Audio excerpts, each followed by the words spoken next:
In 1814, British forces marched into Washington, D.C., and set the White House ablaze. Less than 50 years later, Confederate artillery shells tore through the masonry of Fort Sumter. While the American founding is often portrayed as a serene achievement, the 13 colonies were actually held together by a series of tense, temporary bargains.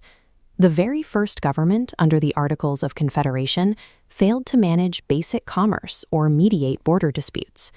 To prevent a total collapse, delegates drafted the Constitution in 1787 to bind 13 distinct, fiercely independent states into one entity.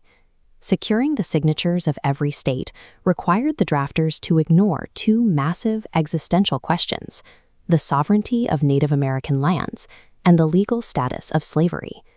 By delaying these decisions, the founders essentially rigged a political pressure cooker with a set timer.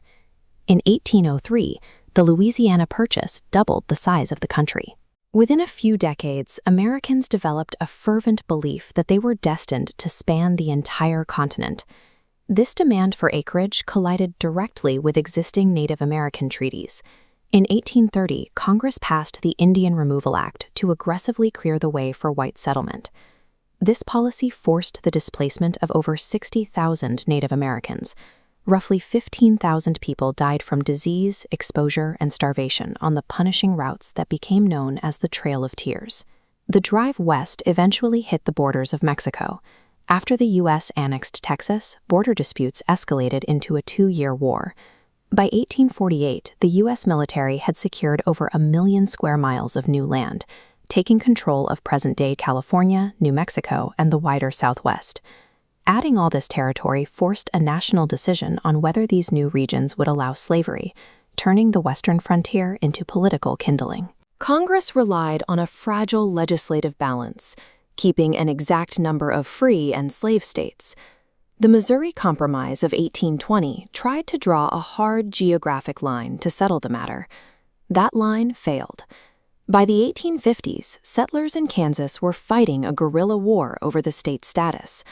Soon after, radical abolitionist John Brown raided a federal armory to ignite an armed slave rebellion. And then came the pivotal election of 1860. The victory of a Northern Republican who opposed the expansion of slavery pushed Southern states to abandon the negotiating table. South Carolina led the secession, and by April of 1861, Confederate artillery forces opened fire on federal troops. The political system collapsed into 4 years of total war that left roughly 600,000 Americans dead. The federal government dismantled the rebellion through military force and passed the 13th Amendment to outlaw slavery nationwide. The conflict ended with 4 million people emancipated and the federal government's authority absolute. It established that a nation built on conflicting moral systems eventually reaches a point where compromise is no longer possible. As the smoke cleared, the country looked west again.